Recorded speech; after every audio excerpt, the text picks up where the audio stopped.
many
are the hardships that since I've undergone.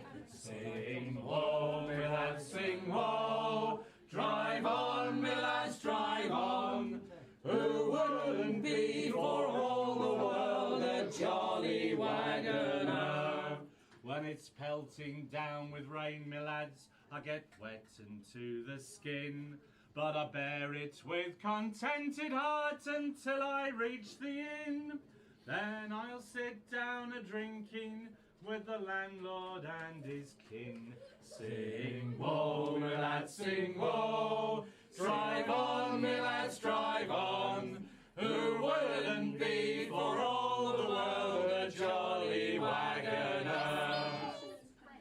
But things is greatly altered, and wagons few are seen. The world's turned topsy-turvy, lads, and things is run be steam.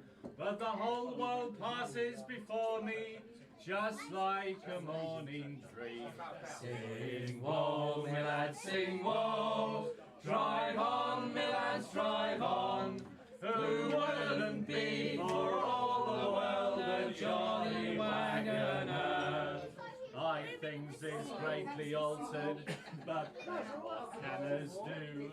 The folks in power, they'll take no heed of the likes of me and you. Hear, hear. It's hard work for us wagoning lads, and a fortune for the few. Sing woe, me lads, sing woe. Drive on, me lads, drive on. Who wouldn't be for all the world a jolly wagoner? Aye, Michaelmas is coming, what pleasures we shall see. The chaff before the wind, me lads, will spend our money free.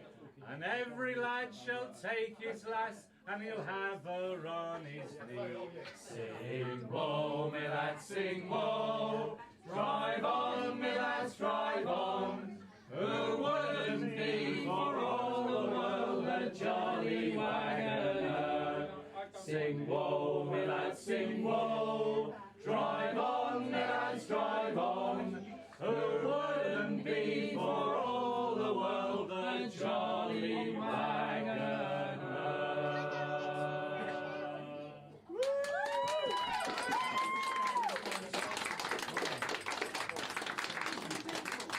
By the banks of the Arun I wandered one day to pick the blackberries and trudge through the clay. And there in the river, the seaweed I spied gave me to remember the flowing tide. Ebb and flow,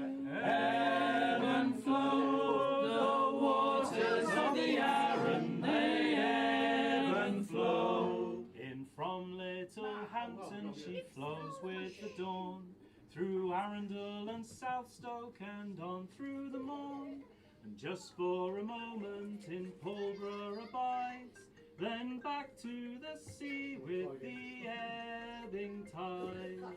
Ebb and flow,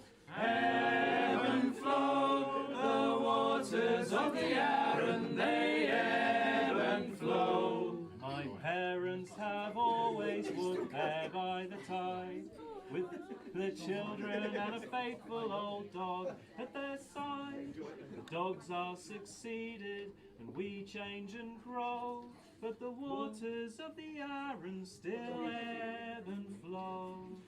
Ebb and flow, the waters of the Arun, they ebb and flow. By the banks of the Arun I've walked all my life, and I still walk there with my children and wife. Good times and bad times, they come and they go, like the waters of the Arun, they ebb and flow. Ebb and flow, the waters of the Arun, they ebb and flow. Ebb and flow, the waters of the Arun, they ebb and flow.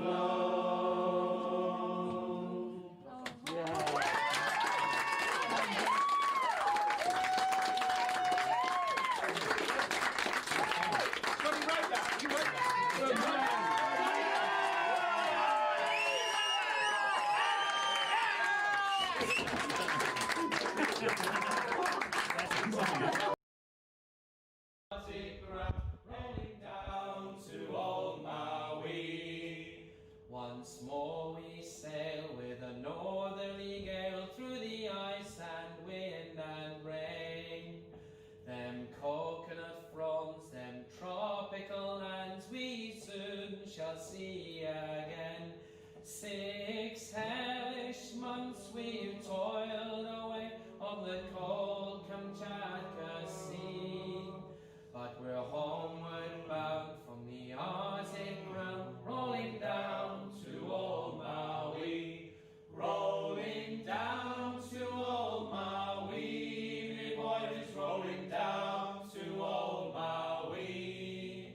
We're homeward bound from the Arctic ground, rolling down to old Maui. Once more we sail with a favourable gale towards our island home. Our mainmast sprung, our whaling done, and we ain't got far to roam. Our stanzel booms is carried away, what care we for that sound? A living gale is after us, thank God we're homeward bound. Rolling down to old Maui, me boys, rolling down to old Maui. We're homeward bound from the Arctic ground, rolling down to old Maui. And now we're anchored in the bay with the Kanakas all around, with chants and soft aloha's they'll greet us homeward bound. And now ashore we'll have some fun, we'll paint them beaches red, awakening in the arms of an island maid with a big fat aching head. Rolling down to old Maui, me boys, rolling down to old Maui. We're homeward bound from the Arctic ground, rolling down to old Maui.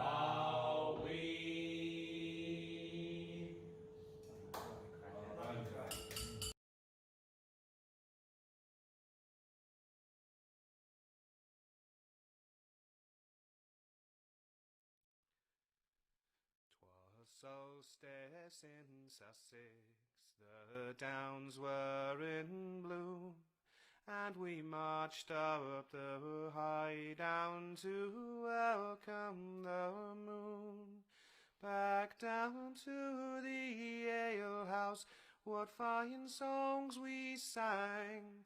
'Twas the first time young Golly's voice lifted our gang.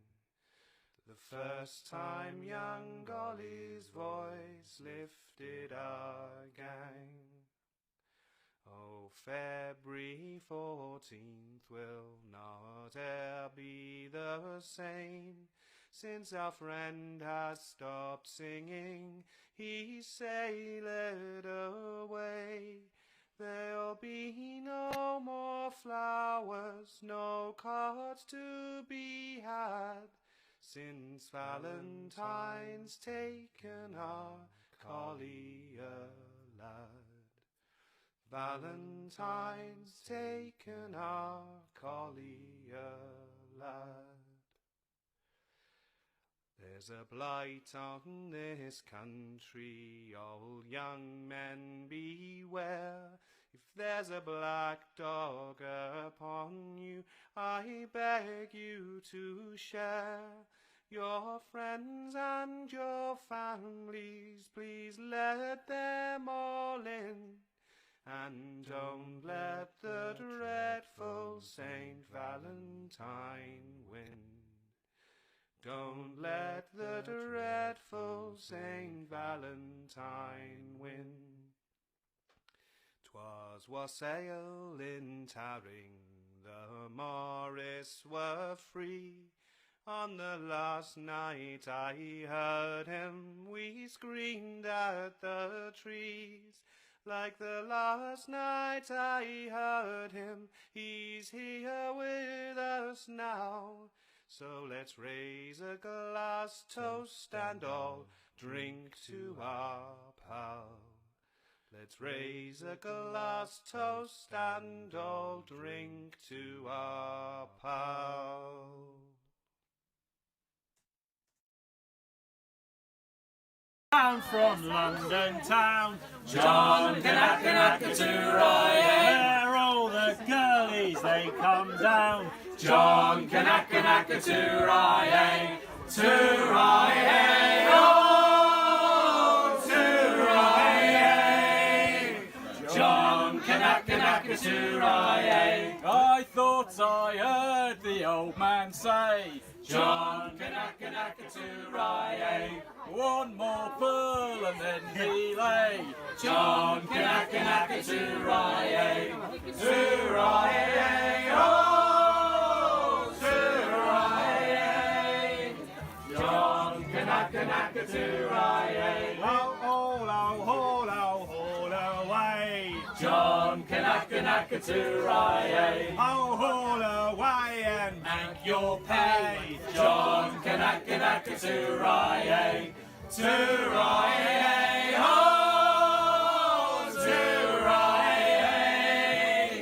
John Kanaka-Naka-Too-Rye-Ay. We're bound away for Frisco Bay. John Kanaka-Naka-Too-Rye-Ay. We're bound away at the break of day. John Kanaka-Naka-Too-Rye-Ay. Too-Rye-Ay, oh, Too-Rye-Ay.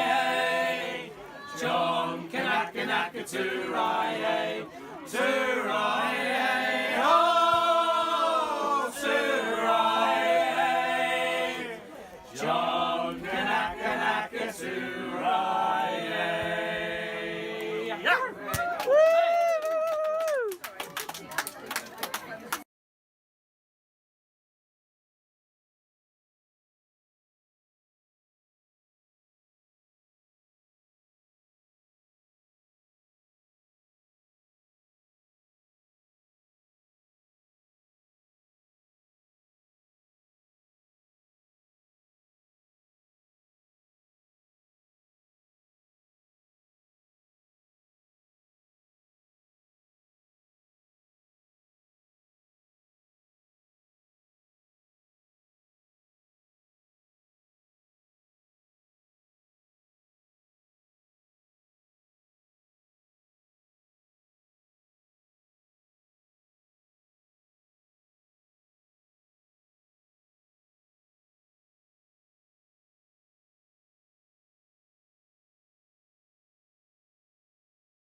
What's happening?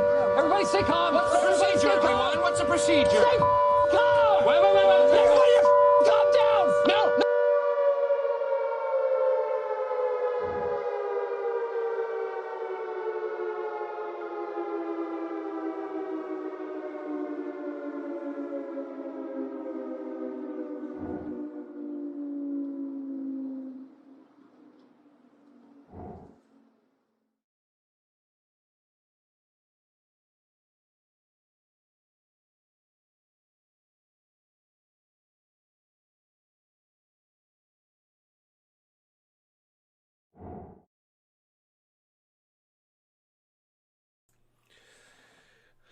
Hello. You need to unmute yourselves, chaps. Hello. Brilliant. Hello. Hey.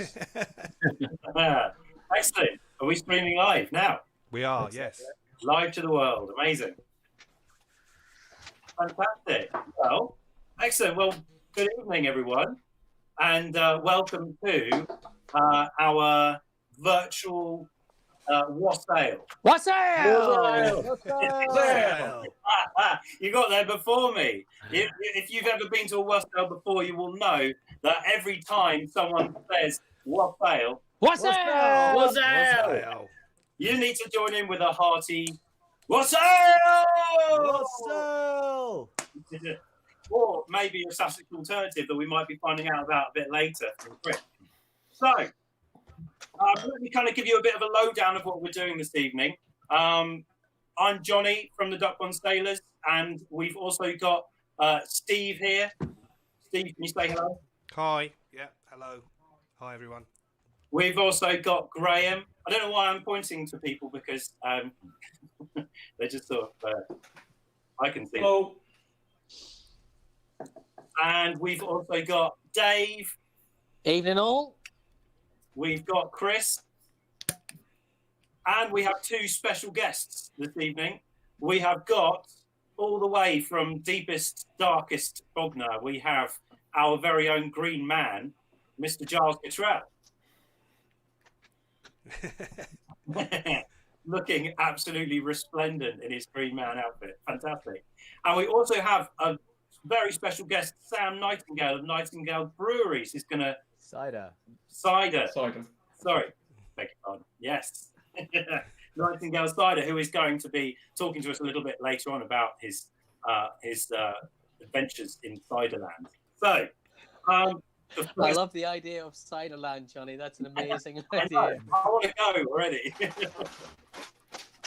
So, first things first, I think it would be good to just explain a little bit about why we decided to do this. I suppose it's kind of obvious that we've not been able to have a Wassail. Wassail. I'll always be first. Yeah, there you go. The gauntlet's been laid down.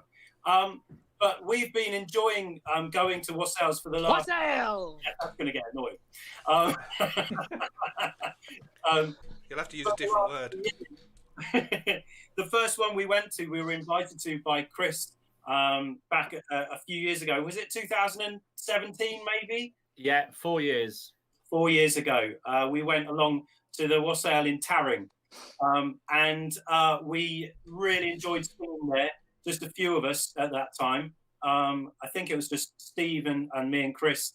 And then Chris's son, Oliver, we sang all evening there and had a great time. And it was whilst we were singing there at the Wassail in Tarring that a couple of this couple came up to us and started asking us loads of kind of technical questions about sea shanties and about sailing and all those sorts of things. And we said, well, we don't really know any of that stuff. We just like singing the shanties. And they said, oh, well, there's a name for people like you. Yeah, we call people like you Duck Pond Sailors. We're like, well, we'll have that. And so that's where the name has come from. So that's why we're called Duck Pond Sailors. So we owe all of our, we owe our name to Wassail. And then, not only that, but a couple of years later, we went to the Wassail at the Community Orchard in Tarring. And it was there that... Arundel, yeah. Sorry, in Arundel. And it was there that most of us got to meet Dave for the first time. Dave came along with his family, and we had a really nice wassail there in Arundel. Wassail! Hey! Starting to slightly regret that. No, not at all. So, yeah, it holds a very, very special place in our hearts. And I know it does also for Sam, who has been organising wassails Wassail! in Pint for how many years, Sam? This year would have been our 4th, so 3 years so far. Yeah. So I know that some people are joining us from that crowd as well. So welcome to you as well. Thanks for coming along, and I hope this this fills a hole that would otherwise not have been here this year. So the first thing we're going to do this evening is I thought we could start. Oh, you know what? Actually, there is something else very important that we should start with. I mentioned that the first year we had the wassail was in Taryn, and we got to sing together, all evening singing shanties and enjoying the wassail there with Chris and Steve and his son Oliver. Now, Oliver sadly died a few years ago, and he's sorely missed. He was a really sort of special person in our lives. And but before we started anything else, I just wanted to raise a glass to Oliver before we start, if I may. So to Oliver. To Oliver. Thank you, Johnny. Miss him and love him. We do. So I thought it would be a good starting point to start with a song. So Dave has been learning a wassail song, and I still don't quite know which one it is. So Dave, you might need to enlighten us before you sing. Well, I'll probably just sing it, but this is one of those ones that I had always got in my head, because I think one of the things about the wassail is that there we go. Thank you. Is that it's been sort of taken over by the church, like they've taken over most of the good pagan rites and rituals. So this is one that I sort of remember singing in and around church. So yeah, this is Here We Come a Wassailing. Here we come a wassailing among the leaves so green. Here we come a wandering so fairly to be seen. Love and joy come to you, and to you a wassail too. And God bless you and send you a happy new year. And God send you a happy new year. We are not daily beggars that beg from door to door, but we're the neighbours' children that you have seen before. Love and joy come to you, and to you a wassail too. And God bless you and send you a happy new year. And God send you a happy new year. I have a little purse and it's made of leather skin. I need a silver sixpence to line it well within. Love and joy come to you, and to you a wassail too. And God bless you and send you a happy new year. And God send you a happy new year. God bless the master of this house, likewise the mistress too. And all the little children that round the table grew. Love and joy come to you, and to you a wassail too. And God send you a happy new year. And God send you a happy new year. Here we come a wassailing among the leaves so green. And here we come a wandering so fairly to be seen.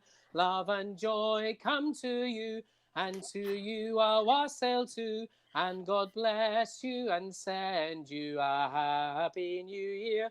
And God send you a happy new year. Hey. Hey, well done. Bravo, Dave. Bravo. Very, very good stuff. Well sung, mate. Yeah.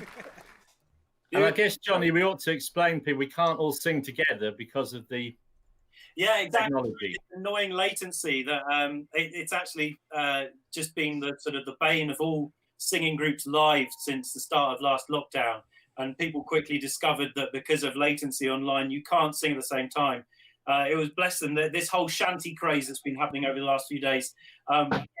Jeremy Vine on Radio 2 on Friday tried to get some shanty crews to all sing at the same time, and it was such a lovely idea, but it did what it always does, which is sounds like everyone is sort of just about learning the words and doesn't quite know it. So that sounds like us, Johnny. Yeah, maybe it wouldn't be so different. But, so we do miss together. Can I just say that I can see the chat, but I'm not sure if Graham or I think you can see it as well, Sam. And yeah, if anyone's got any kind of questions or sort of requests for stuff or just want to interact, then just stick something in the chat and we can. And maybe while you're clicking in that little chat box, you could just click the subscribe button as well to our wonderful YouTube channel. There you go. That's it. That's so social Steve on the socials. Like and subscribe. Never too far away from a like and subscribe. It's important because then when this is all over, then we get more opportunities from that sort of thing. So it's really good to do that, definitely. And also, don't forget to type in Wassail in capital letters with lots of exclamations. Lots of people. Johnny, lots of people have been doing that. It's quite fun. Good, excellent. All right, so some of you who've logged in, this might be your first Wassail. Wassail! Rubbish, absolutely rubbish. Yeah, I'm done with that already with the old Wassail. This might be your first one, and so you might be wondering what it's all about. We've got our very own Christorian, Mr. Chris Hare, who is a font of historical knowledge, and he is going to share with us a little bit of information about sort of the history of Wassail, and also some accounts from a sort of folklore collector called Charlotte Latham, who perhaps you could give a bit of an intro to her as well, Chris. And so Chris is going to tell us all about Wassail. Wassail. Right. Yes. Well, wassailing or wursling, as you may hear shortly, is a form of mummering. And mummering is basically when ordinary people in their ordinary lives for one day of the year dress up and become something else. And sometimes that could just simply be them blackening their faces with soot, or it could be a very simple mask. But sometimes it was elaborate with really bizarre costumes, and so that they hardly looked human. And the whole point was really that they were then the mummers or the wassailers or the wassailers, and therefore they could do things that on other nights they couldn't do, which could be rowdy, uproarious, and begging. You know, begging was frowned on, begging was humiliating. But if you were a wassailer, a mummer, you did your little performance and people would give you a bit of money and some beer and some cake, and it was fine. It was all accepted by all classes. And it was fun. That's the point. And I think the thing we ought to think about at this time of the year, especially a few days ago, it was really, really cold. But what we do is we go in, we put the central heating on, we're warm. But these people were freezing in damp conditions. So winters were hard going. So you wanted something to raise the spirits. So at this point of the year, when the days have begun shorter and shorter and shorter, and then they start to become a bit longer, even though it's still cold, you can feel the sun's returning. And that's celebrated by wassailing. Now, there's two types of wassailing. There's the one of apples, and I'm going to read you, Johnny mentioned Charlotte Latham, I'm going to read you her description. But there was also wassailing of bees, of beehives, because the two ancient drinks of England are cider and mead. There wasn't so much wassailing of beehives, but it is reported. There's articles in the Sussex County magazine, and this was still going on, certainly up until the First World War in certain areas. But I'm going to read, Charlotte Latham was arguably the godmother of folklore studies, and she was born in Sussex, and so she did most of her studies in Sussex. And in 1878, she published a little book called West Sussex Superstitions Lingering in 1868. So she had it hanging around for 10 years before it was published. And she always had an intelligent, thoughtful idea about why things were happening and what the reason was. So this is what she wrote. It is the custom in the cider districts of Sussex to wassail the apple trees on New Year's Eve and for several succeeding days, and it is considered unlucky to omit doing so. Farmers give a few pence to the wazzlers, who form a circle round the trees and sing at the top of their voices, "Stand fast root, bear well top, pray God send us a good howling crop. Every twig apples big, every bough apples now. Hats full, caps full, full quarter sacks full. Holla boys, holla, huzzah!" Huzzah!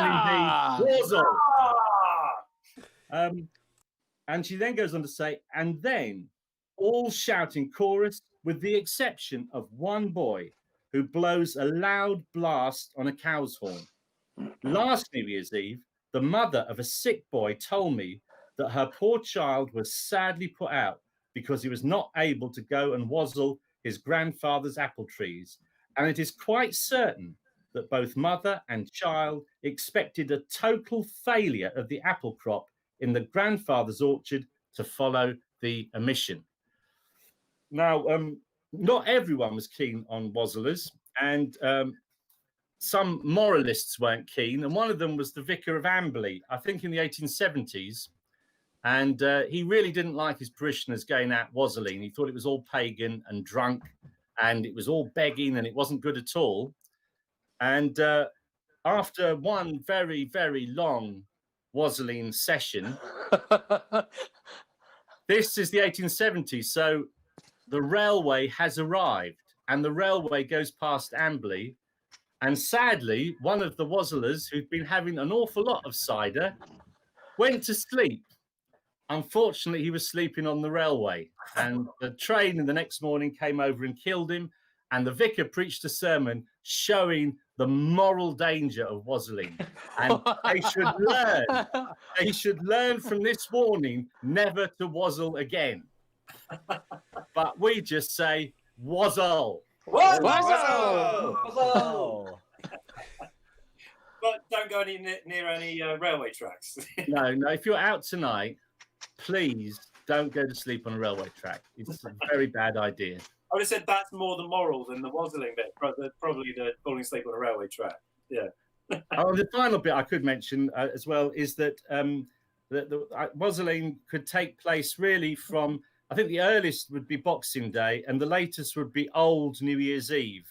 And without going into the details, if people listening and watching just want to put Gregorian Julian calendar in, you'll see that good old England kept its own calendar, didn't want to join the European calendar, and then reluctantly we were dragged into it, and then all our dates got changed by 11 days. Well, we should change back again then. We should change back. We should. Yeah. Enough of this argument. Enough of this argument. We're done with this argument. Yeah. I feel this is being hijacked. But it doesn't take long, does it?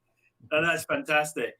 Oh, do you know that sort of history and that sort of kind of going bonkers with cider is absolutely kind of pivotal and central to the whole idea of Wassail, I think, or Wurzel, as we're going to call it for the rest of the evening, I think, in Sussex. Sorry if you're joining us from Kent, but yeah. But yeah, this is a Sussex Wurzel now. It's been taken over. But also, Chris, I think you've got another tale in the form of a song, which kind of recounts another night of drinking cider. Oh God, do you want me to go straight into the song? Yeah. Johnny, jump up, yeah. Right. Of course, Chris hasn't. Right, that will teach me. I haven't got the words, so I'm going to do it from memory, which is always the best way. Oh yeah, it is. So this song is an Irish song, and I heard it in a holiday it's like a holiday camp place in Trebolgan in County Cork in 1982.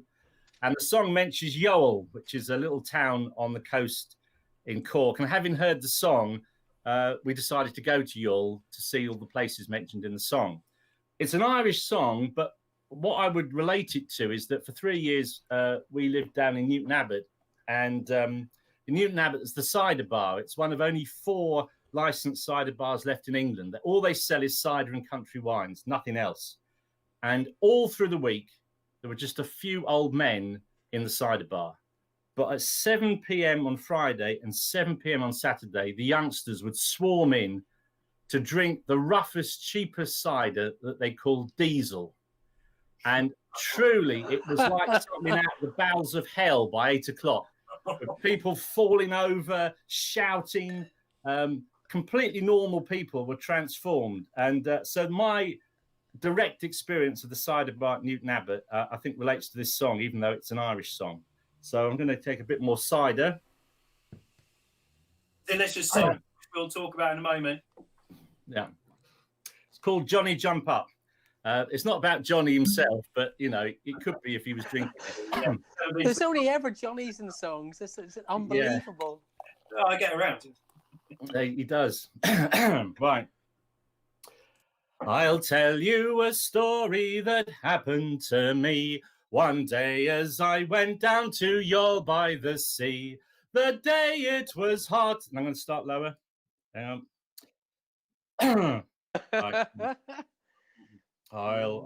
I'll tell you a story that happened to me one day as I went down to Youghal by the sea.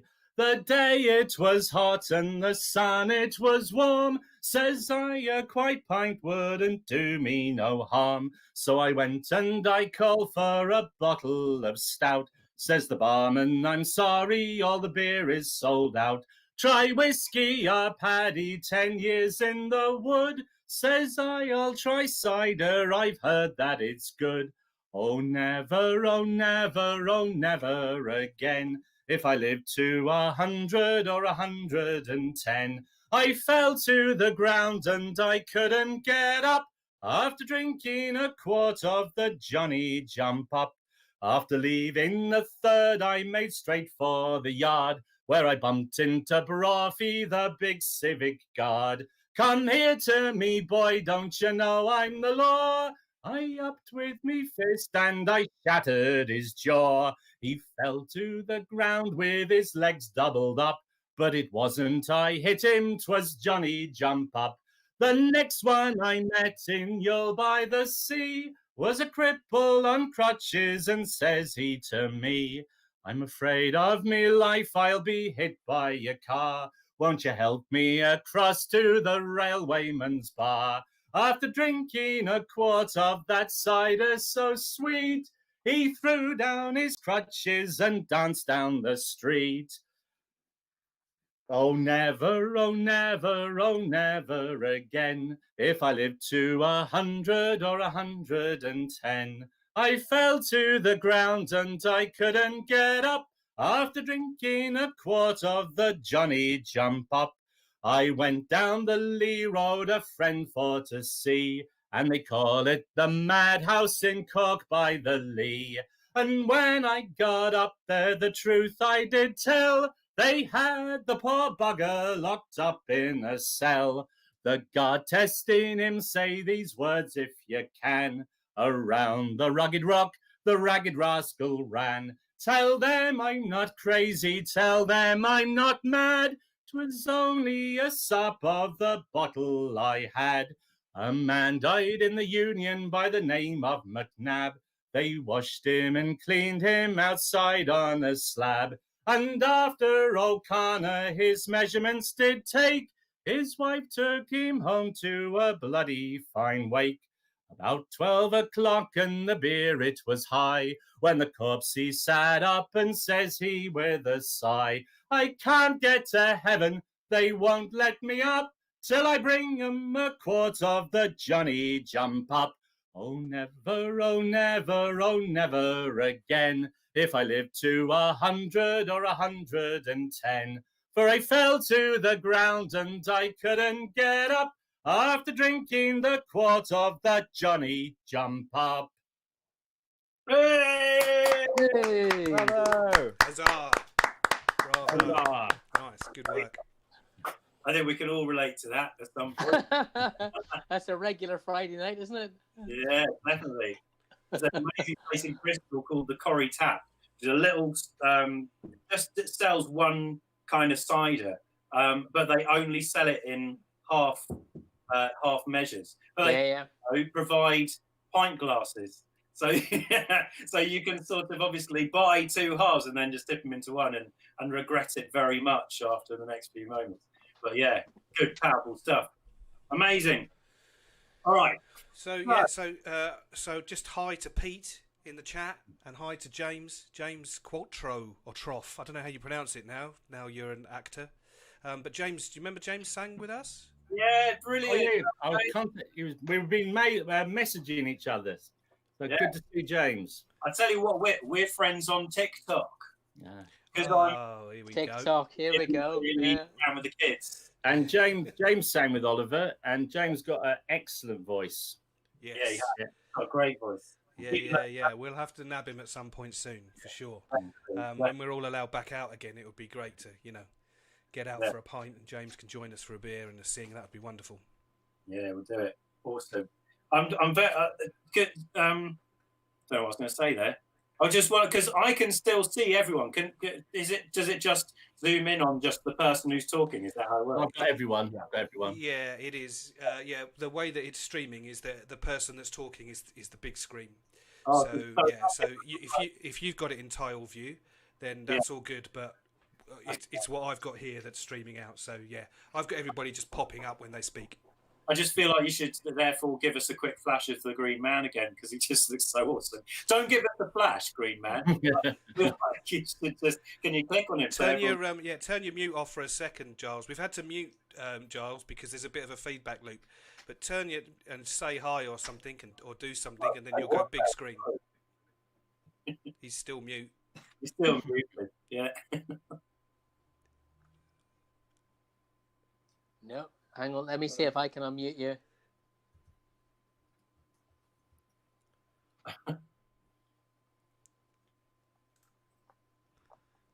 Oh. So now Giles is stuck on mute. Oh. There he goes. Welcome, interesting. Oh, well. Giles, you unmuted and then remuted yourself. This is That's going all really part well. of the mystery of the Green Man. Keep working on that, and then just start Wassail at some point, and we'll know that it's working.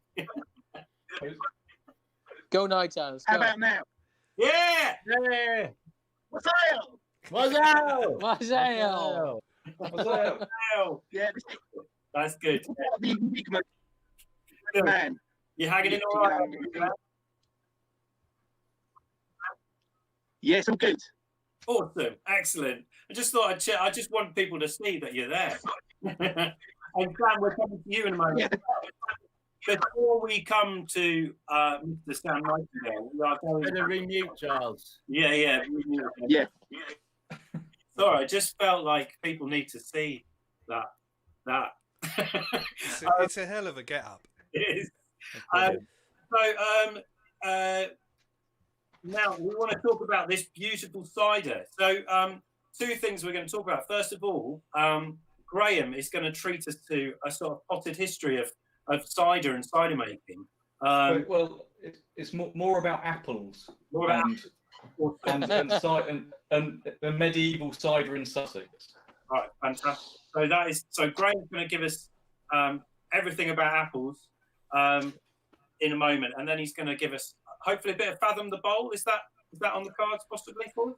Yeah, I'll give that a go in a bit. Yeah. And then Sam is going to tell us all about his orchard and all about the cider that he brews there. So that's all coming up very soon. Stay tuned, folks. Yeah.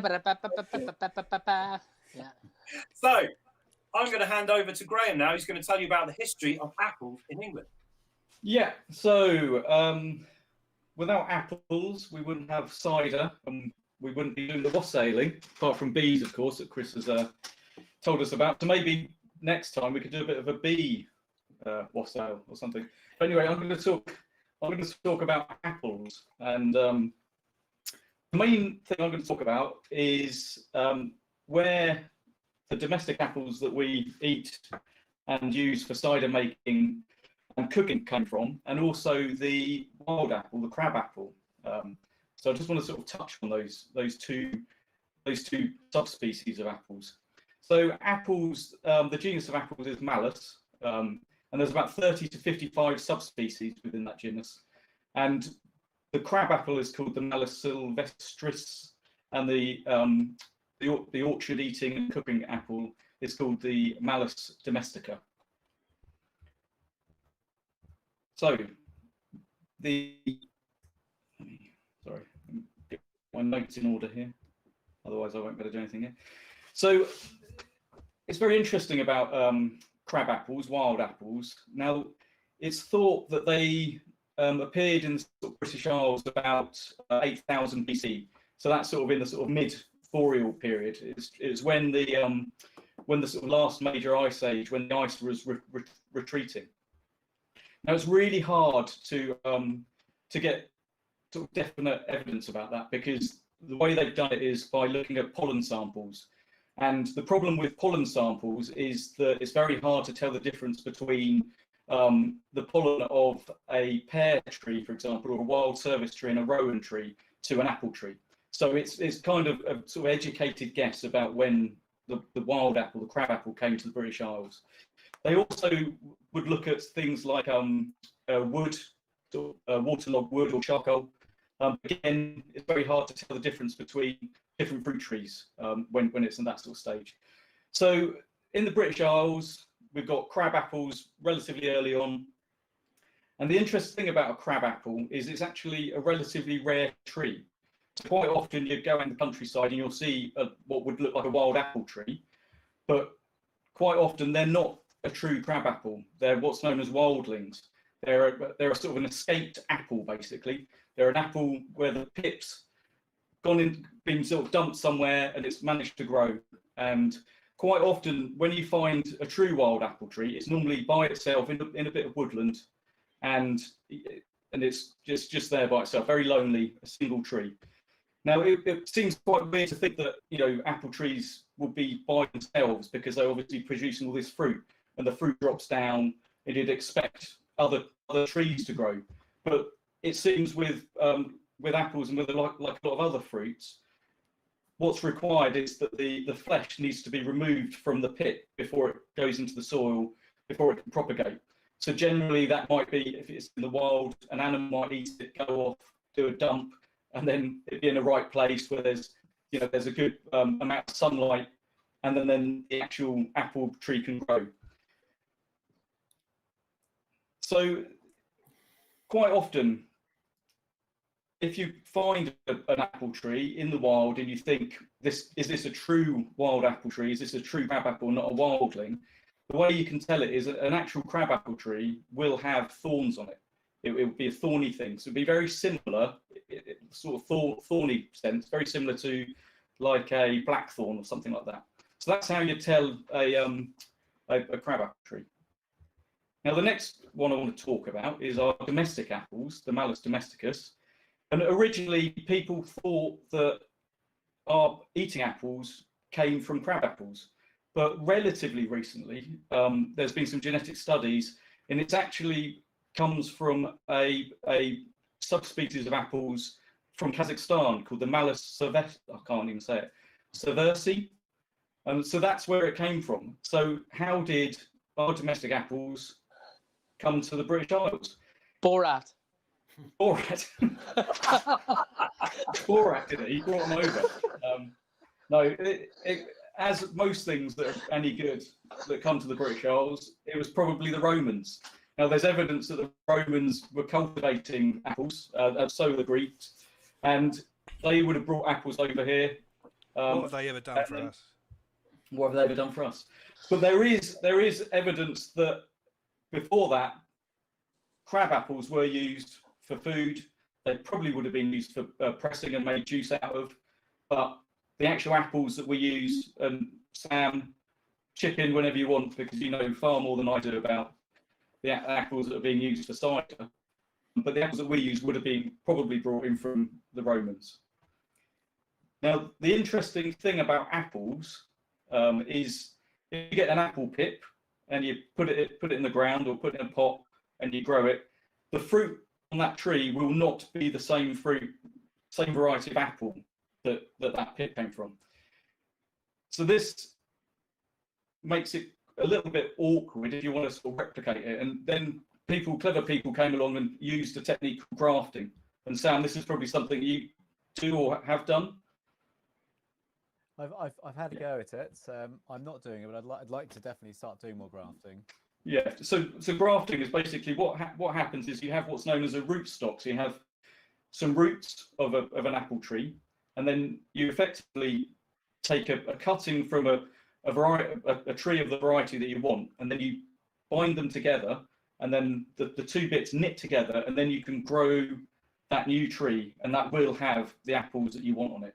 And now the interesting thing about grafting is that you can graft different varieties of apples onto the same tree. So you could have a tree with loads of different varieties on it if you wanted. So if you had a small area, you could have one apple tree with lots of different varieties on it. I'm sure have I even seen that you can put an apple and a pear tree? Like you can have apples and pears growing on the same tree. I'm pretty sure you can, yeah. And you could probably do it with quite a few of the other fruit trees because they're so similar. Yeah. Wow. Oh. Has Graham gone? We lost Graham for a moment. Yeah. So quite often quince is used as a base, as a grafting base for pear trees.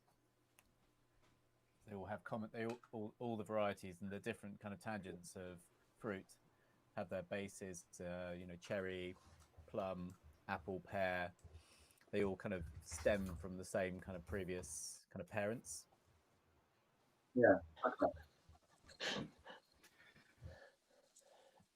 So quince is particularly sort of like a welcoming base to other sort of forms of apple. Is that your idea that you can grow? Quince, I to be honest, this is not my area of expertise. I know quince is often used as a base for pears. Right. Okay. Root stock. Yeah. Cool. Graham, you're back. You're back, Graham. Room? Yeah, you're back. Yeah. Brilliant. So yeah, I've got terrible internet at Yapton. I should be talking to someone about that. You should have a chat with the parish councillors about that, G. Yeah, that might be a good idea. So anyway, that's my sort of little chat about apples. And one of the things that interests me is that people always associate cider with other places than Sussex. They associate it with Gloucestershire, Herefordshire, the West Country, Somerset, Kent. But I magically managed to find in this book, in Project Gutenberg, a book called English Industries of the Middle Ages. And there's a whole section about cider making. And it seems to specifically talk mostly about cider in Sussex. And there's a little mention of Kent, Sam, you'll be pleased to hear. But yeah, so I'm going to read a little excerpt from this because it's quite interesting. I'm going to drink some cider first. None of us have been doing that all night already or anything. It is glorious. I'm really enjoying it. Delicious. So William Harrison, writing about 1577, says, in some places of England, there is a kind of drink made of apples, which they call cider or marsh, but that of pears is named perry, and both are ground and pressed in presses made for the nonce. These two are very common in Sussex, Kent, Worcester, and other steads where these sorts of fruits do abound. Howbeit, they are not their only drink at all times, but referred unto the delicate sorts of drink. A generation earlier, Andrew Board wrote, cider is made of the juice of pears or the juice of apples, and other while cider is made of both. But the best cider is made of clean pears. Is that true, Sam?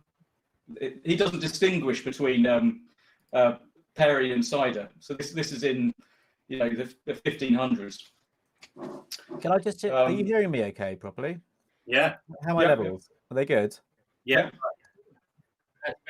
Okay. You've gone up a bit now. Okay, yeah. Okay, you were a little bit quiet, but that's much better. Yeah. So then I'm going to read a little bit more because it's quite, being from Sussex, I'm quite passionate about Sussex and the fact that actually cider was pretty common in Sussex at one point.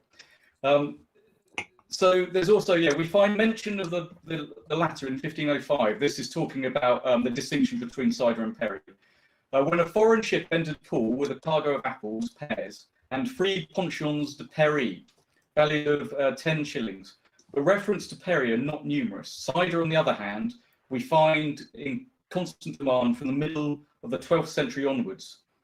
It figures on the piped rolls of Henry II, and the contemporary historian and journalist Gerard de Barry alleged its use by the monks of Canterbury instead of Kentish ale, an instance of their luxury. So the monks loved it, Sam. You'll be pleased to hear. A little later, in 1212, the sale of cider is one of the numerous sources of the income of the Abbey of Battle. Part of the cider may have come from the estates at Wye, which produced a good deal of cider during the 14th century. Speaking, I'm going to jump in for a second there, Graham, because in the 14th century, the first records of Wassail is mentioned. Wassail! In Kent. In Kent? Yes, indeed. Sorry, please carry on. He's cracking out the kid. Everybody. Possibly the industry was introduced from Normandy, from which large quantities of cider was imported into Winchelsea about 1270. I reckon people were probably making cider before then. There was tons of apples around, but I reckon they would have been. And this might account for the hold which it took upon Sussex. In the western part of the county, at Pagham, we find mention of an apple mill and press having been wrongfully seized by officers in 1275. And at the same place in 1313, the farmer of the Archbishop's estate accounted for 12 shillings spent on buying 4 casks in which to put cider, on repairing a cider press, and on the wages of men hired to make cider. It is, however, in the non-A rolls of 1341 that the extent of the cider industry in Sussex is most noticeable. In no fewer than 80 parishes, of which 74 were in West Sussex, the tithes of cider are mentioned as part of the endowment of the church. And in another 28 cases, the tithes of apples are entered. Moreover, the value of these tithes was very considerable, reaching hundreds of shillings in Easebourne and as much as 10 marks in Wisborough. In the last named parish of 1385, William Thrale granted to John Pankenham and his wife certain gardens and orchards, reserving to himself half the trees bearing fruit either for eating or for cider, in return for which they were to render yearly a pipe of cider and a quarter of stored apples. He also retained the right of access to the Ringe House. Have you heard that term, Sam? Ringe House? No, I haven't. Yeah, it's a building containing the press, apparently. Ringe House. I've not, WRING House. I've never heard of it. So there you go. Sussex and Kent, not the other places. Lots of cider. And I think in medieval times, Durrington were exporting cider to France. So if they imported it to us, we got the bet on them later on. Yeah. So there you go. So I was going to try to learn a song about cider, but I failed miserably. It's only about 30 seconds long, but my brain's rubbish. That's all right. It's another time. We'll have it another time. Yeah, I'll next year. Yeah, exactly. Well, yeah, when we actually do a real Wassail. So you've got. How about? Can you treat us to a bit of Fathom the Bowl?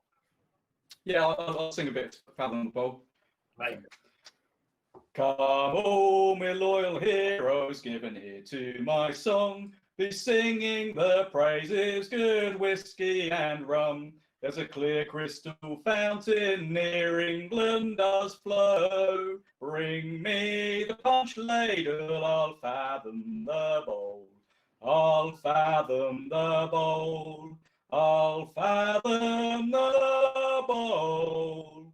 Bring me the punch ladle, I'll fathom the bowl.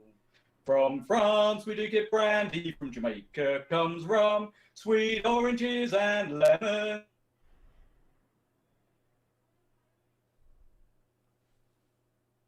Oh, There you go. Look at that, cut down in his prime. Oh, oh, that's so sad. He was at peak performance levels, wasn't he? That was brilliant. we'll have to come back to it, Yeah, definitely. Captain Wi-Fi. Oh, It'd be interesting to know if he was still singing yeah. and doesn't know he's dropped. Hopefully he'll come back on singing. I really, Oh wow. So so Gus, my youngest, has just poked this under the door. I don't know if you can see it. It's back to front, Steve.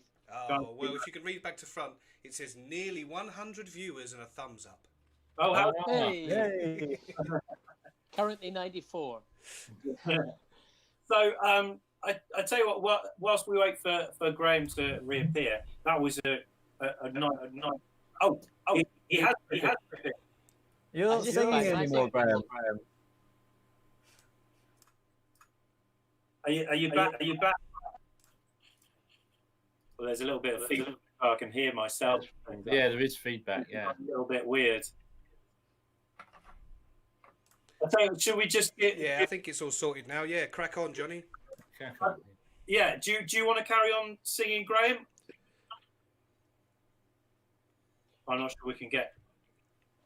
I think we've lost Graham for a moment. Well, it really is like live telly, isn't it? It's like Back to you in the studio, Johnny. You know what we'll do? We will move on because I think, Sam, we would really like you to sort of lead us up and get us in the mood for our own Wassail, which we'll do about 9 o'clock. So in about sort of just beyond 10 minutes time. So in that time, do you think you can tell us a bit about your experience of Wassail and a bit about what you do there at is it Gibbet Oak Farm? It is Gibbet Oak Farm. So my first wassail was with some very good friends of mine, Dave and Alex, who I know are watching tonight, and Pete Matton, IT, and it was at Middle Farm, so down in Sussex, which is a kind of classic site of pilgrimage if you're in the southeast of England. And Is that near the Long Man? it is near the Long Yeah, Man. yeah, so yeah, it's down at Firle. They've got a beautiful. It's like a sweet shop, isn't it? They just got a room just full of Absolutely. ciders and berries. And it's been there for donkey's years, and it must be well over 10 years ago when we went along, and it was a lot of fun. It was a very cold night. It was very evocative. It was quite boozy. There were some gaps in my memory. There still are, and we got a train back at some point, and my camera was broken. But apart from that, some amazing photos, and every so often they whip out a photo that kind of makes us all laugh. But yeah, it was an incredible thing. It's about the celebration around, the beauty of, the orchard, the harvest, and cider, and it's this idea around thanking the orchards. It's a blessing, it's a sharing, and it's this beautiful moment and experience that brings community together. And so 4 years ago, in fact, because this would be our fourth Wassail, so we're doing it tonight, which is amazing with you guys, because we can't do it out there in the orchards tonight. But 4 years ago, we did our first Wassail at Gibbet Oak Farm, and I think we had about 75 to 100 people there, and it grew in the last 2 years to about 250 people. But it's been really beautiful, and it's really about bringing people in, sharing this experience, this idea of just this beautiful heritage of the land, the kind of the idea of where we are, and this crazy, spiritual, mad, kind of dark, kind of light. All the family members are there, and the kids, and it's magical. Have you got some photos, by the way, Steve? I think you might have some imagery. Which They're running, Sam. They're running as you speak. Ah, are they? Okay, cool. So I've been really lucky to have an amazing guy called Richard Wheeler, who's been wassailing for over 20 years, and he's involved in the folk scene, and he's used to live in the West Country, and he's taken on. I led the ceremony on our first wassail at Gibbet Oak Farm, And then Richard I've been privileged to have Richard leading it for the last 2 years. So Richard's the guy leading the procession, holding the bottle, kind of holding court over the Wassail. And my good friend Steve of Beard Spoon Cider, who is the photographer of these photos, who I wouldn't have been able to do it without. And between that, we've just put on this beautiful event, and it's really taken on a life of its own. It's run away, and it's just bringing people together, celebrating something that's about the history, the past, and the future, and just the humble apple tree and the orchards. So I'm rambling a little bit, but I get so much out of it. There's nothing commercial about it whatsoever. It's just this beautiful, humbling experience. Sam, I'm buzzing weeks afterwards. Sam, I've got the stream running to my left just to make sure that I can reply to the comments. I'm seeing the photographs running. I don't think that you can necessarily, and I can see why you get excited. It's that I've done a couple of sort of bonfire parades when you carry the flaming torch things before. So when I see that, it looks amazing. So yeah, hopefully we'll be able to join you one year. So last year we had 100. For the last 2 years, we've done a torch building workshop, and we've had volunteers come along the week or so before, and we built the torches. And last year we built over 100 torches. So you see that all those torches, and it's a long stream. So it takes 15 to 20 minutes for everybody to get from the top of the farm down to the field and the orchard where we actually do the Wassail ceremony. Yeah, it looks and incredible. It's just this stream, and with the folks musicians from amazing guys from Ashford Folk Group, who I should have mentioned before, are absolutely instrumental to this all. They play the music, they lead this procession down through the orchard, down the farm, and yeah, it's absolutely incredible. I think that thing of this time of year when it's so dark and feels a bit lifeless, and to be able to then have that life and that light and that togetherness is and it really comes across in those pictures. It's lovely, and it reminds me very much as well of the Wassails that we've been to in Tarring, when same sort of thing. The Sompting Morris have been there, and I know there's a few of them watching this evening, and also we've had Sussex Tip Tears. So you have all this life, this light, and it as you say, it's that sort of that recognition that there is still light and life going on at this kind of time of year, which this year feels really important, I think. Absolutely. And obviously we've got Woodchurch Morris as well, who are Woodchurch is just across the valley from where the farm is, and they've come and danced for us for the last 2-3 years, and they, it's just this kind of this idea of this story that kind of continues, that kind of it started so far in the past, and it's going to continue for a long time into the future. But it's so powerful and so evocative that the experience, and in the middle of January when nothing is happening, so it's been amazing. It's something to look forward to. Yeah, it really is. I think what I like about your tradition is that so much of what you do at the orchard is to do with family and tradition. Like your orchard itself is a family orchard, right? And the family business of growing apples. And yes. So I'm incredibly privileged to be part of a kind of fruit farming family. My grandfather started the business over 70 years ago up in the North Downs of Kent, up at Chollock, and my father, started the farm in I think 1985 in Tenton, and which is where we are now, and where my cider business is based. So that's really lovely. That sense of tradition and things, which is really that's what's at the root of this, and that placing of an event sort of marking time is really special. It's great. Well, thank you very much for that. I think Steve, have you got? Yeah, absolutely. What?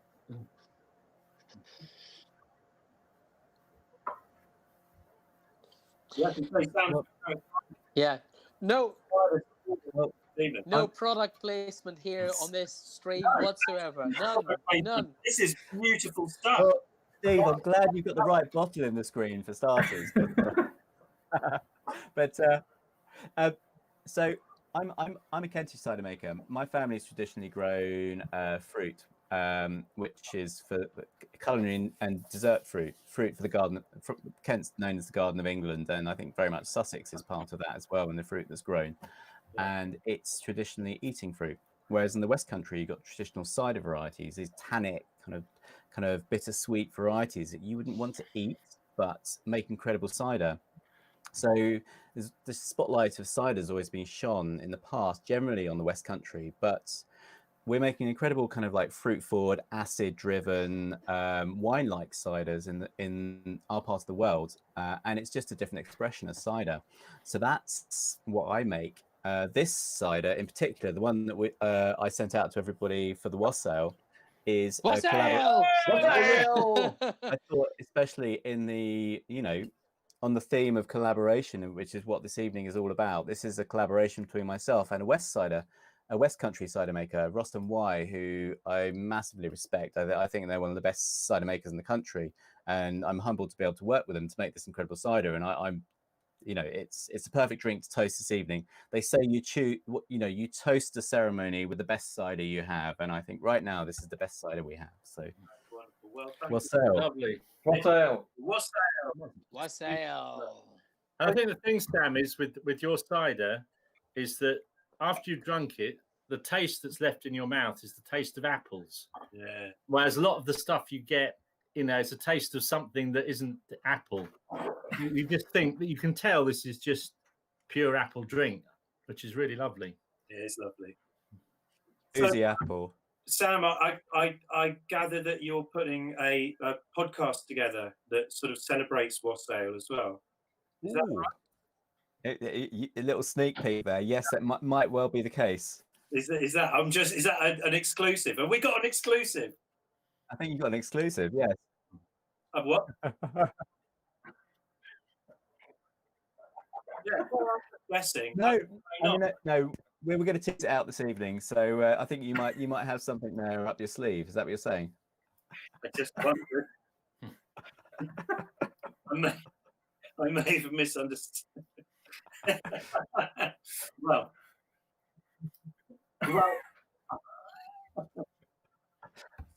so yes, so I used to be a sound recordist, so I walked in, and my good friend Dave, who I mentioned before, I asked him to record our Wassail 2 years ago. So we've got this amazing, nearly 30-minute recording in stereo of the Wassail in the orchard from 2 years ago, and it's taken me a long time to get to there. But I'm currently working on trying to make a piece around Wassail, which I want to release next weekend. So the pressure's on because I've just said a date, so now I have a deadline, and it's just a conversation around Wassail, and something I wanted to do for a long time. So fingers crossed, no pressure. I'll see you next weekend. But yeah, good luck. Yeah, I think Steve, you might have a little. Oh, you're probably holding that for the end of the ceremony, aren't you? I'd imagine. Did you get the recording I sent you earlier?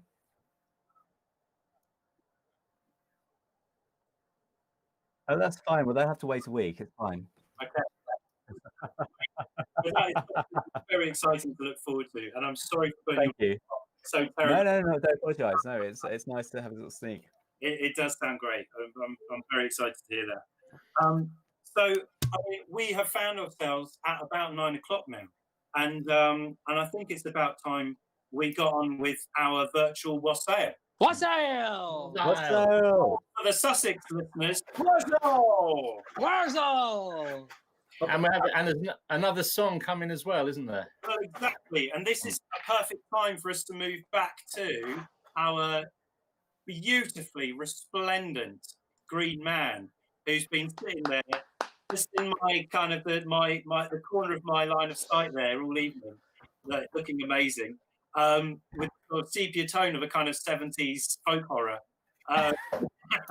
And I wondered if you might, Mr. Cottrell, be able to lead us in a little bit of the sugar wassail. How would you feel about that? You got on mute. our plan is that we're going to pass this around, so that it feels like we're singing together, even though we're not.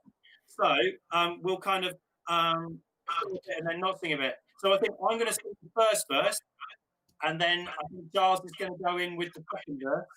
And then I think we've already agreed this, so I don't need to tell you what we're going to do. Do it. So this is called the Sugar Wassail, which is one that was collected by Reverend John Broadwood from Horsham in the 1840s. So it's got a good pedigree. This is called the Sugar Wassail, and I'm going to start it off. It sounds a bit like God Rest Ye Gentlemen, so you might be able to join in. Johnny, before we start, because of the feedback, do we all need to mute? Yeah, I think mute when it's not your verse. I think it's probably best. So sorry, I was just kind of cranked up the unmute. So if you mute until it's your verse, and then unmute again. Okay, here we go, everybody. A wassail, a wassail, a wassail we begin, with sugar strands and cinnamon and many spices in. With a wassail, a jolly wassail, and may joy come to you and to our wassail. Good masters and good mistresses, as you sit by your fire, remember us poor wassailers who trample through the mire. With a wassail, a jolly wassail, and may joy come to you and to our wassail. If you've any maids within your house, as I suppose you've none, they'd not let us stand a wassailing so long on this cold stone. With a wassail, a jolly wassail, and may joy come to you and to our wassail. We'll cut a toast from off the loaf and set it by the fire. We'll wassail bees and apple trees until your heart's desire. With a wassail, a jolly wassail, and may joy come to you and to our wassail. Bring out your silver tankard, likewise your kissing sphere, for we'll come no more a wassailing until another year. With a wassail, a jolly wassail, and may joy come to you and to our wassail. Wassail! Wassail! Wassail! Wassail! Ladies and gentlemen, I should tell you that the wonderful Mr. Cottrell, the Green Man, has some pedigree in the world of wassailing or wurzling, since he organised a wassail at Bury Primary School in Bury in Sussex. Was it last year, Giles? Yeah, it was. Yes, it was last year. That was our very first wassail, and obviously we had one planned for this year, but unfortunately we've had to cancel it. But we're ready to start up again next year as soon as COVID allows. Yeah, so we can't wait for that. It's a very, very special thing, especially to see, as we were talking about before, the tradition and involving children in that and teaching them the songs and the traditions of wassail as well. And you even managed to get the vicar involved in a pagan ritual, which I was impressed with. We did. We've got very understanding vicar, Father Peter. He came and blessed, in his full regalia, he came and blessed the tree and sprinkled a little bit of the holy water as well, so it was covered from all angles. Johnny, did he warn you though? Did he warn you about not going to sleep on the railway line though? Johnny, they're involved in pagan rituals every Sunday morning. I know, yeah. Well, that's the beauty. That's what I love about the beauty. I fully embrace all the pagan stuff. It's all good.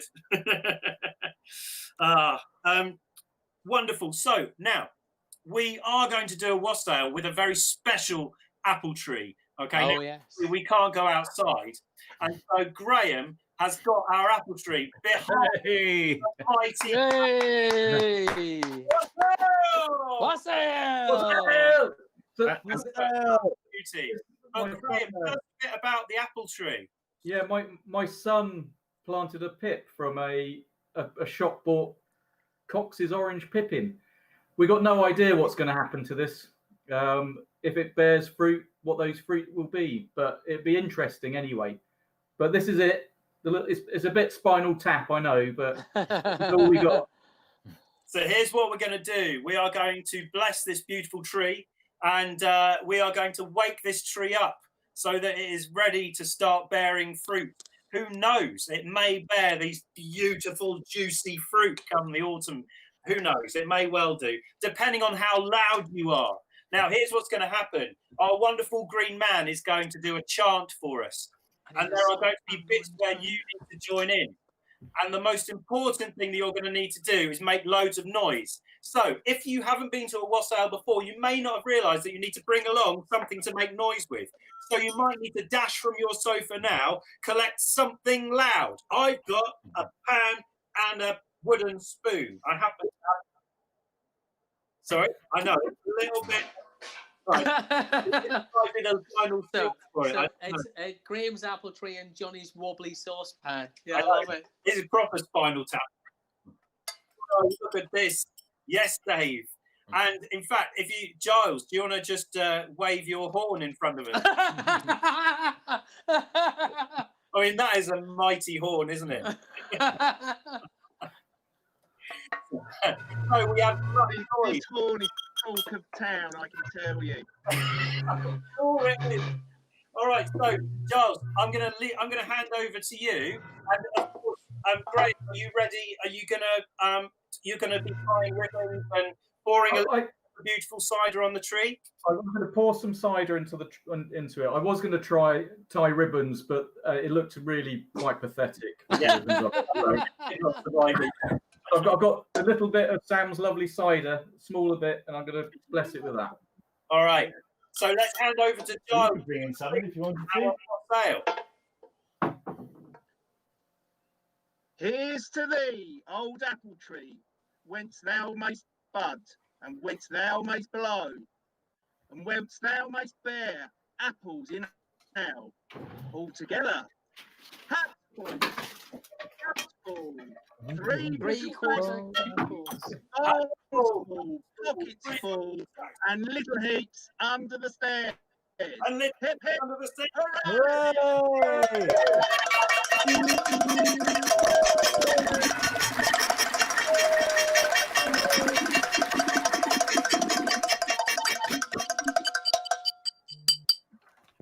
Wassail!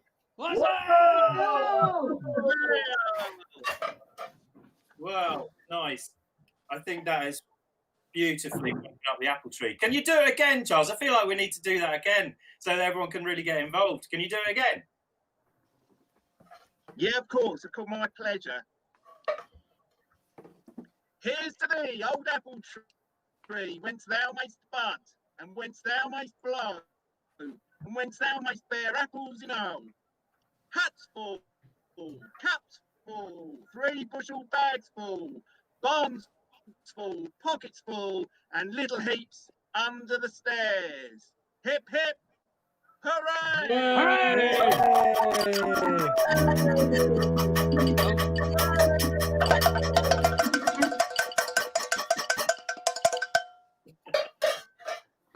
I just realised I shouldn't really be doing this because my mum was watching and she bought me this for Christmas. Debbie, surely. How's the tree, Graham? It's looking pretty good. Pretty good. Pretty good. It would have been really funny if that had been a dummy tree and I produced a much bigger, healthier looking tree all of a sudden. We should have thought of that. Oh no, I hope we're not doing a virtual one next year. Amazing, excellent. Well, I really feel like we have sort of lit the winter up and the sort of the cold winter that we're all experiencing for various different metaphorical and real reasons, into a sort of a bright and lively feeling of togetherness and community. And I thought it might be good to give an opportunity to kind of remember how cold and sort of like rubbish winter can be, because Chris was sort of intimating this earlier about how cold winter really was originally, and he's got a poem which is many verses long, but I've muted my video. this evening from a poem to explain more. Sounds like Dave has been assaulted. He said, "What was that? There's broken into his house." Okay, no. Yes. So the news that might put some of the people watching off is that this poem is 42 verses long, but the good news is I'm only going to read 7 of them, and it's John Keats's "The Eve of St. Agnes." And St. Agnes was the patron saint of virgins. And if you look her up on the internet, you'll see that she had a pretty grisly end. The Romans tried to put her to death 3 times and failed, but they, in the end, they killed her. But she lives on forever for the benefit of true love. And in folklore, St. Agnes's Eve, which is the 19th of January, so just a few days on, that was one, along with Midsummer's Eve, were the 2 times in the year where Sussex maidens could perform this divination ritual where they could find out who their true love would be. And Keats, in his poem, is imagining a medieval setting.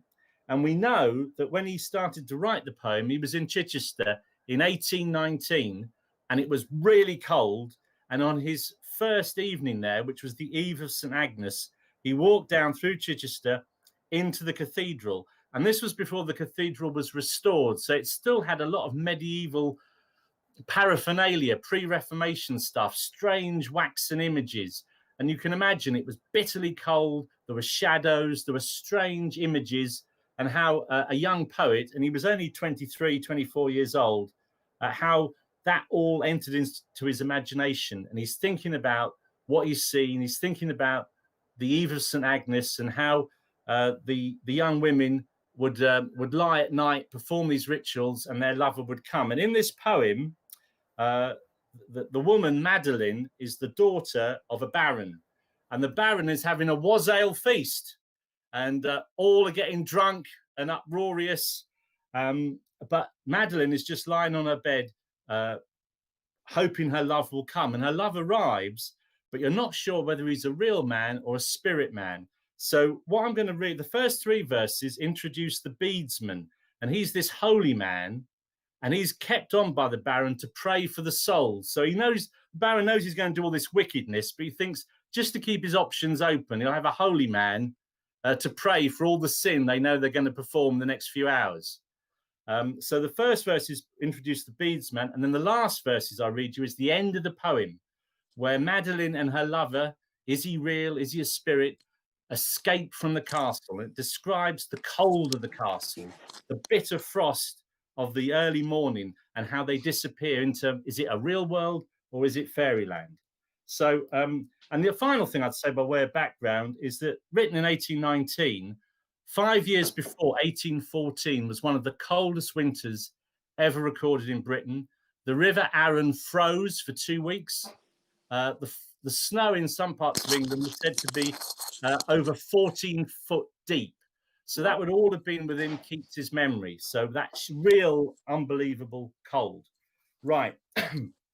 So this first 3 verses introduces the holy man, but it also tells you a lot about what the atmosphere was like building up to the Wassail festival. St. Agnes's Eve, ah, bitter chill it was. The owl, for all his feathers, was a cold. The hare limped trembling through the frozen grass, and silent was the flock in woolly fold. Numb were the beadsman's fingers while he told his rosary, and while his frosted breath, like pious incense from a censer old, seemed taking flight from heaven without a death, past the sweet Virgin's picture, while his prayer he saith. His prayer he saith, this patient holy man, then takes his lamp and riseth from his knees, and back returneth, meagre, barefoot, wan, along the chapel aisle by slow degrees. The sculptured dead on each side seem to freeze, imprisoned in black purgatorial rails, knights, ladies, praying in dumb oratories. He passeth by, and his weak spirit fails to think how they ache in icy hoods and mails.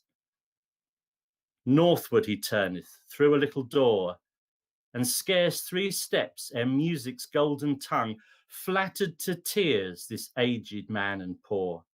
But no, already had his death bell rung.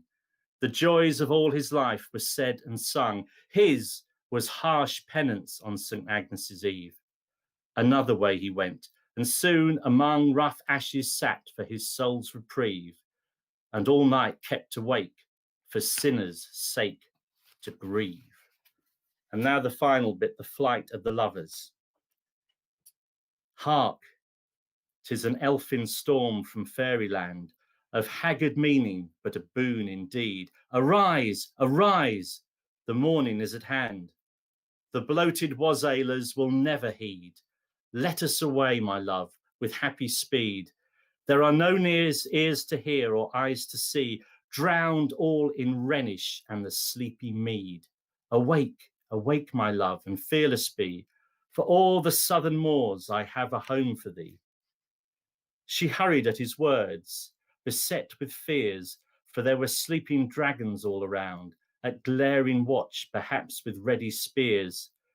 Down the wide stairs a dark clean way they found. In all the house was heard no human sound. A chain-drooped lamp was flickering by each door. The arras, rich with horseman, hawk and hound, fluttered in the besieging wind's uproar, and the long carpets rose along the gusty floor. They glide like phantoms into the wide hall, like phantoms to the arch porch they glide, where lay the porter in uneasy sprawl, with a huge empty flagon by his side. The wakeful bloodhound rose and shook his hide, but his sagacious eye an inmate owns. By one and one the bolts full easy slide, the chain lies silent at the foot-worn stones. The key turns, and the door opens its hinges and groans. And they are gone. Ages long ago, these lovers fled away into the storm. That night the Baron dreamt of many a woe, and all his warrior guests, with shade and form of witch and demon and large coffin worm, were long benightmared. Angela the old died palsy-twitched with meagre face deform. The beadsman, after 1,000 aves told, for aye unsought, for slept among his ashes cold.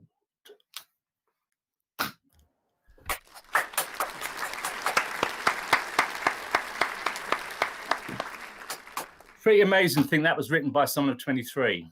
Yes. Oh, Wow. beautiful. Thanks for sharing. Really beautiful.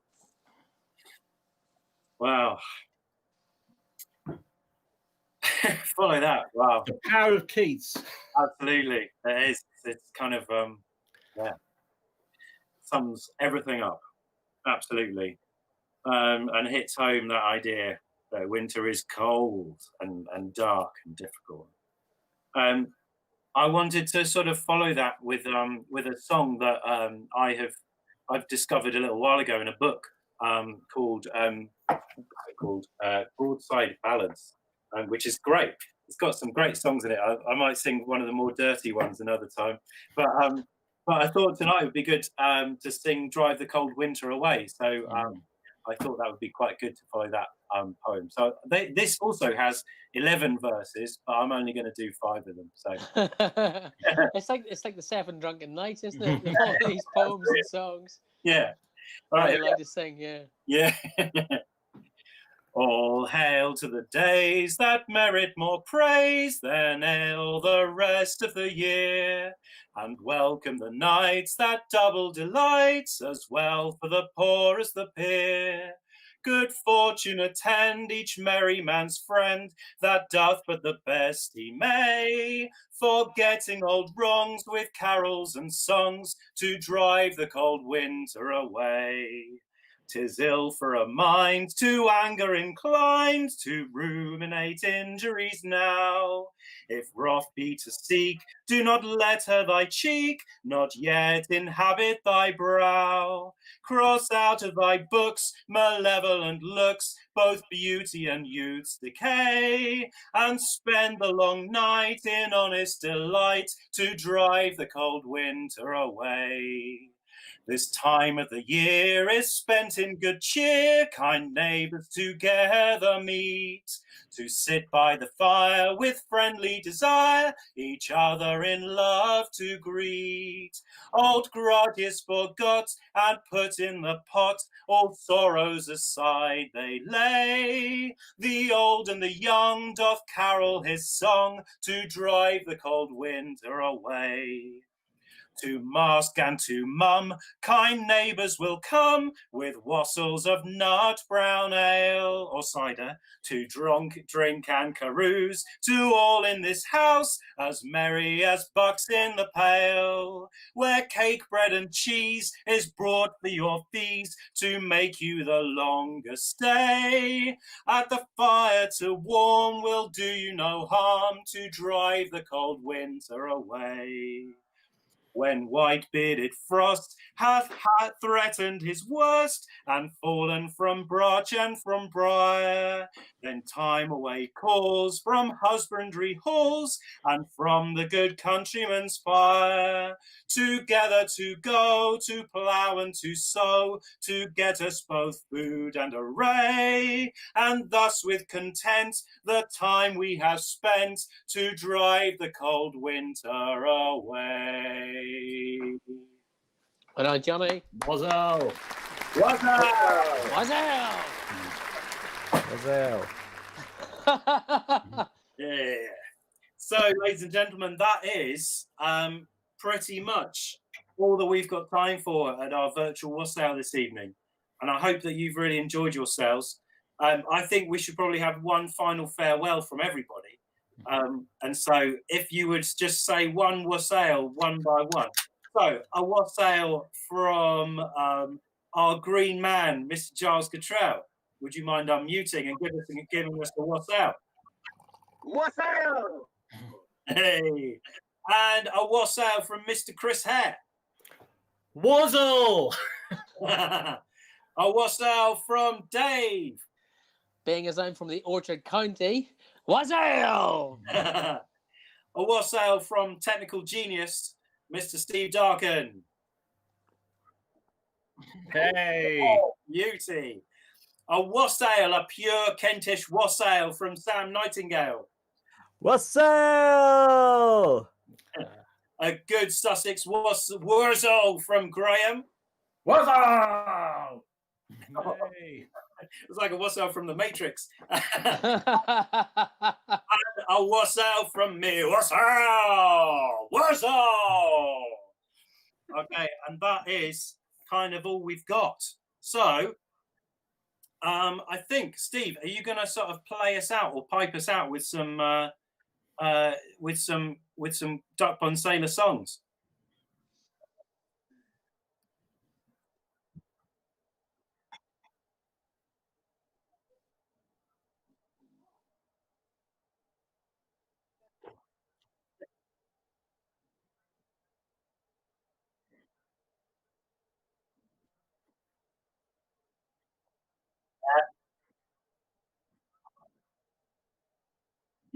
It's up, mate.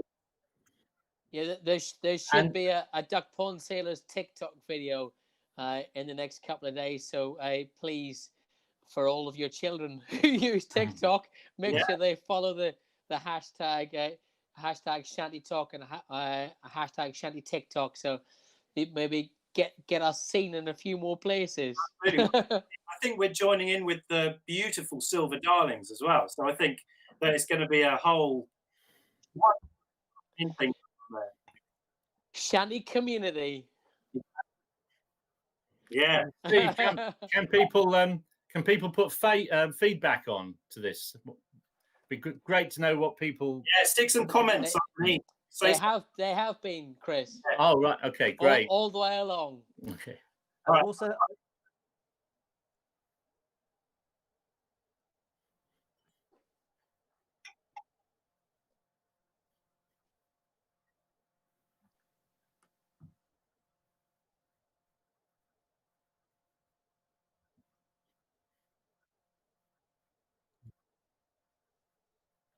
It has been great. I tell you what, I've got one more very short little Sussex Mummers song. Shall I do that? Yes. Sure. This is a Mummers carol, so it's and it's a little blessing for you all. So this is from us to you, ladies and gentlemen. God bless. No, hang on, that's not right. God bless the master of this house with happiness beside. Where'er his body rides or walks, his God be his guide. His God be his guide. God bless the mistress of this house with gold chain round her breast. Where'er her body sleeps or wakes, Lord, send her soul to rest. Lord, send her soul to rest. God bless your house, your children too, your cattle and your store. The Lord increase you day by day and send you more and more and more, and send you more and